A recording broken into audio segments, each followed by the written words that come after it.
이재명 1대 포퓰리스트라면 국민의힘은 1대 사기 집단.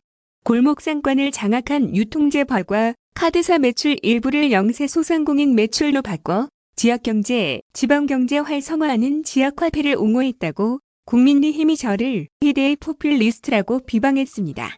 이재명 1대 포퓰리스트라면 지역화폐보다 더 진보적인 기본소득을 제일 정책으로 채택한 후 하위소득자에만 지급하는 짝퉁 기본소득으로 만든 국민의힘은 1대 사기 집단입니다. 선거 때 무슨 말을 못하나. 선거 공약 다 지키면 나라 망한다는 나 뜨거운 소리 하면서 65세 이상 전 국민 기초연금 추정에 표를 뺏고도 사과 한마디 없이 하위소득계층에게만 지급한 것은 포퓰리스트를 넘어선 사기 집단입니다. 아무리 합리적 보수로 분식해도 내로남불 국민 배신의 부패수구 DNA는 감춰지지 않는 모양입니다. 다음 페이스북을 소수기득권자를 위한 큰 사발보다 다수 서민을 위한 종지를 택하겠습니다. 유통대기업의 골목상권 잠식을 완화해 수백만 영세 자영업자의 숨통을 틔워주는 지역화폐는 문재인 정부가 공약하고 막대한 예산을 들여 확대 시행 중인 핵심 정책입니다. 소비 총량이 일정할 때 지역화폐는 소비의 지역 간 이전, 지역 이전 효과는 모든 지방 정부가 사용할 경우 최종적으로 무의미할 수 있다는 건 연구 없이도 누구나 알 수 있습니다. 유통대기업의 매출 일부를 영세 자영업자에게 이동, 매출 이전 시켜 유통대기업의 매출 감소 대신 자영업자들이 매출 증가 혜택을 보는 것 또한 상식적으로 당연한 일입니다. 매출은 소수 유통대기업에는 이익의 다과 문제에 불과하지만 골목상권 수백만 영세 자영업자에게는 삶과 죽음의 문제입니다. 현장의 자영업자들은 매출 감소로 엄청난 고통을 감수하거나 급기야 극단적 선택의 벼랑 끝으로 내몰리고 있습니다. 국가 발전과 국민의 더 나은 삶을 위해 객관적 연구로 헌신해야 할 국책연구기관이 매출 이전 효과는 외명관체, 지역 이전 효과가 0에 수렴한다는 왜곡된 결과만을 제시하며 지역화폐 발행 저지 논거를 마련하고 심지어 지방 정치인의 정치적 목적에 의한 예산 낭비라며 정치적 공격을 하고 있습니다. 연구도 아닌 정치적 주장으로 국민민복을 해하며 정부 정책에 반하여 소수기득권자를 옹호하는 국책연구기관은 사라져야 할 적폐가 맞습니다. 저는 지역화폐에 어떤 이해관계도 없고 지역화폐로 다수 영세 자영업자들의 삶이 개선되고 침몰가는 경제가 회생의 계기를 찾아낸다면 그 성과로서 정치적 지지를 획득하는 감접적이고 바람직한 이익만 있을 뿐이니 사적 감정으로 발끈할 일도 없습니다. 민주공화국 공복의 의무를 저버리고 국민민복에 반하는 소수 기득권자를 위한 정치행위에 나선 국책연구기관에 대해 저는 1370만 도민을 대신해 공적 분노를 표시한 것뿐입니다.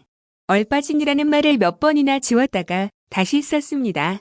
부정비리와 적폐에 대해 공적 분노가 없는 정치인은 정치인이 아닌 협잡꾼일 뿐이라고 믿기에 국민의 삶과 국가 미래를 훼손하는 배임 행위에 대해 언제라도 공적 분노를 표시할 것입니다. 국민의 삶과 정부 정책에 치명적 영향을 미치는 국무총리실 산하 국책연구기관이 약자일 수도 없으니 강자에 저항한 노무현 전 대통령님과 대비시켜 모든 것을 내려놓고 서슬퍼런 이명박 박근혜 정권과 제일선에서 싸워온 사람을 약자만 골라 괴롭히는 잔인함이라 왜곡 비난하지 말기 바랍니다. 사명에 반해 소수 경제기득권자를 옹호하며 연구가 아닌 정치에 나선 이들을 향해 도민을 대신해 엄히 질책하는 것이 그릇이 적다고 평가된다면 감수하겠습니다. 함께 살아가야 할 민주공화국 대한민국에서 소수기득권자가 다수 약자의 몫을 일상적으로 빼앗는 큰 그릇 사발이 되기보다 다수 국민들의 기본적 삶의 조건을 보장받으며 함께 살아가는 작은 그릇 종지의 길을 망설임 없이 택하겠습니다. 다음 페이스북을 올 가을 착한 소비로 친환경 농가를 지켜주세요. 코로나19로 친환경 급식 시스템이 중단되면서 도와 경기농식품유통진흥원이 재배 농가 지키기 위한 농산물 판매에 나섰습니다. 얼마 전에 SNS로도 홍보해 많은 도민들께서 착한 소비에 동참해 주셨습니다. 감사드립니다. 외부 환경에 민감한 친환경 농산물이다 보니 감옥 발생하는 불량 배송에 교환, 환불 등 적극 처리하고 있습니다. 이 점도 믿어주시고 앞으로도 많은 내용 부탁드립니다. 감자, 양파, 잡곡, 생강 등 급식에 공급되지 못한 물량이 6,000톤입니다. 열심히 판매 중이지만 소진된 물량은 16% 정도입니다. 아직 쌓여있는 농산물이 많습니다.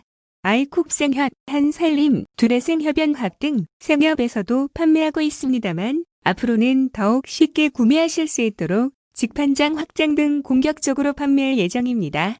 추석, 주말 등 가족과 함께하는 소중한 식사 준비에 꼭 한번 활용해 보시고 주변에도 널리 소문내 주십시오. 여러분의 실천이 농가에는 가장 큰 보탬입니다. 다음은 지역화폐가 효과 뉴스입니다. 경기연구원은 지난 16일 지역화폐 결제액 증가 시 소상공인 매출액 추가로 57% 증가라는 제목의 보도자료를 냈습니다. 이 보도자료는 경기연구원의 지역화폐 경기도 소상공인 매출액 영향 분석 2019년 1에서 4분기 종합 보고서에 대한 것으로 지역화폐 결제액이 증가하면 소상공인 매출액은 추가로 57% 증가한다는 연구 결과와 지역화폐 결제액 100만 원 기준 증가가 있는 점포와 없는 점포 간 매출액 차이는 535만 원에 해당한다는 내용을 담고 있습니다. 이 보고서에 대해 한국경제는 18일 이재명 홍보 경기연도 지역화폐 효과 못 밝혔다라는 제목의 기사를 통해 연구 대상을 지역화폐, 카드형 이용이 가능한 매출 10억 원 미만의 소상공인으로 한정해 전체 지역경제 차원의 활성화 효과는 크지 않거나 없을 수도 있다고 보도했습니다. 해당 기사에 대한 경기연구원 유형성 기본소득연구단장의 입장을 아래와 같이 밝힙니다. 이재명 옹호 경기연도 지역화폐 효과 못 밝혔다는 18일 한국경제 보도에 대한 경기연구원 유형성 기본소득연구단장의 입장. 경기연은 연구 보고서에서 지역화폐 효과가 있음을 분명히 밝히고 있다. 한국경제 기사의 내용은 이를 올바르게 다루지 않고 있다. 기사 내용과 관련하여 아래와 같이 입장문을 제시한다. 첫째, 지역화폐 도입 목적 관련하여 특정 정책의 효과를 이야기하기 위해서는 그 정책의 목적이 무엇인지를 먼저 살펴야 한다. 한국경제의 기사는 전체 지역경제 활성화 효과에 대해 확인하지 못했기 때문에 지역화폐 효과를 밝히지 못했다고 주장하고 있다. 지역화폐의 정책 목적과 기대 효과가 다양할 수 있지만 최우선 정책 목표는 대형마트, 백화점, 대규모 매출업소 등에 밀려 활력을 잃어가는 지역의 전통시장과 골목상권을 살리고 소상공인을 보호하는 데 있다. 이러한 정책 목표를 외면하고 총량적인 측면에서 지역화폐 정책 효과를 평가하는 것은 적절하지 않다. 둘째, 연구 목적 관련하여 경기연구원의 연구에 주된 연구 질문은 지역화폐의 도입이 경기도 소상공인의 매출액에 어떠한 영향을 미쳤는가? 에 있다. 이를 위해 소상공인을 대상으로 한 설문조사를 바탕으로 연구를 진행하였고 그 효과를 제시하였다. 지역화폐 정책에 있어 가장 중요한 정책 목표에 관한 효과를 확인한 것이다. 지역화폐는 소상공인 매출액 증대 외에도 다른 긍정적 정책 효과가 수반될 수 있다. 전체적인 경제 성장이나 내수 진작 등이 이에 해당한다. 소상공인 간 비교 외에 지역화폐가 경제 전체에 미치는 영향에 대한 향후 연구 계획을 묻는 기자의 질문에 경기연구원은 기본소득의 거시경제 영향에 대한 연구를 진행하고 있으며 지역화폐 측면에서의 접근을 포함할 것이라고 답변하였다. 전체 지역경제라는 다소 모호한 범주가 앞서 분석한 골목상권이나 전통시장의 소상공인도 아니고 전반적인 경기 변동과 내수시장을 포함하는 거시경제적 변화도 아니라면 무엇을 의미하는지 묻고 싶다. 셋째, 소상공인 정의와 지역, 상권 활성화 효과 관련하여 기사에서 매출 10억 원 이상의 자영업자나 중소기업 등의 매출이 줄어드는 효과가 나타났다면 전체 지역경제 차원의 활성화 효과는 크지 않거나 없을 수도 있다. 는 지적이 있었다. 이러한 지적도 동일하게 지역화폐의 정책 목적과 연구 방향을 이해하지 못한 측면이 크다. 중소기업 기본법 시행령에서 소기업의 규모에 대해 업종별로 다르게 적용하고 있으나 골목상권과 관련한 숙박 및 음식점업 등의 경우 매출액 10억 원을 기준으로 하고 있다. 소상공인 기본법에서 소상공인도 상시 근로자 수 10명 미만을 소상공인의 정의로 두고 있다. 이를 반영하면 10억 원 미만의 소상공인의 매출액 증대는 경제적인 효과뿐 아니라 재분배 효과가 크게 나타남을 알 수 있다. 더욱이 지역화폐 결제 효과는 추가적인 소비 진작 효과를 나타내었다. 지역화폐를 사용할 목적으로만 소규모 점포를 찾았다면 100만 원 결제 효과는 100만 원이나 그 이하로 나타날 것이다. 본 연구의 분석 결과 동일 점포 내에서 지역화폐 결제액 100만 원이 증가할 때 157만 원 매출액이 증가하는 것으로 나타났으며, 이는 지역상권 발굴 효과가 나타나 지역화폐 결제액 이상의 매출액 증대가 나타난 것으로 볼 수 있다. 이러한 상권 활성화 효과는 지역화폐가 본래의 목적을 충분히 달성하고 있음을 의미한다. 이것이 우리가 말하는 지역경제 활성화 효과이다. 넷째, 기본적인 규모 차이 등의 고려 필요성 관련하여 지역화폐 결제 고객이 있는 점포와 없는 점포 간의 효과를 분석한 것에 대하여 이것이 지역화폐의 효과인지 불확실하다는 지적에 대해 인터뷰 답변 과정에서 충분히 설명하였으나 기사에는 불충분하게 반영된 측면이 있다. 답변과 바와 같이 패널 분석 특성상 점포 간, 시기 간, 점포와 시기의 종합의 세 가지 분석이 가능하다.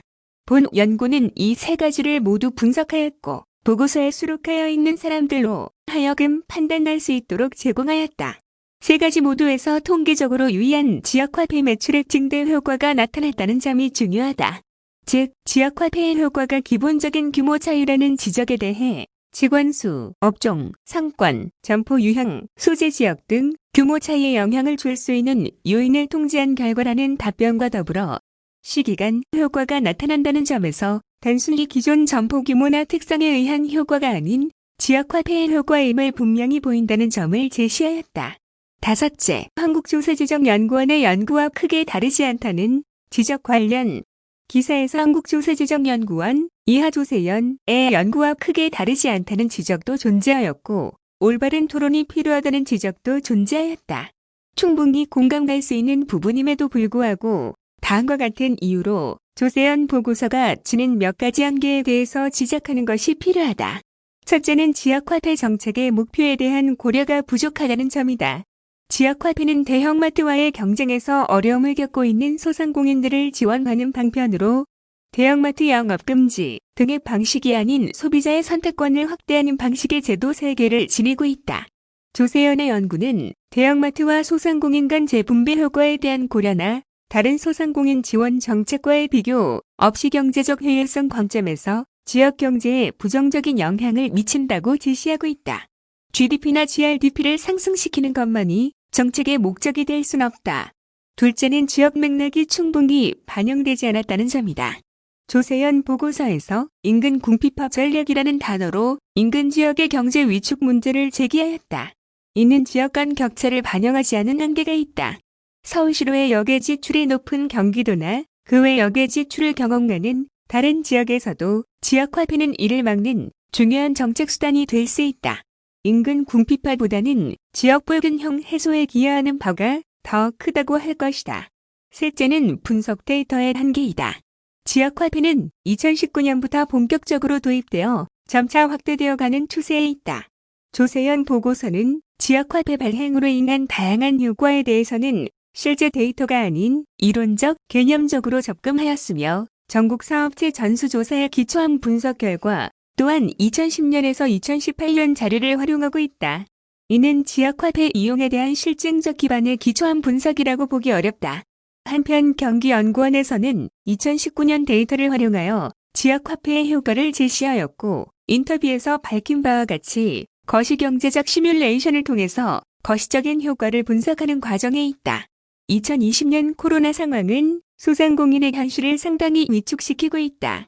이러한 과정에서 지역화폐 방식으로 지급된 중앙정부와 지방정부의 지원이 보인 효과에 대한 분석이 시급한 현실이다. 현실에 기초한 타당한 데이터에 기반한 합리적인 토론과 후속 연구가 진행되기를 기대한다.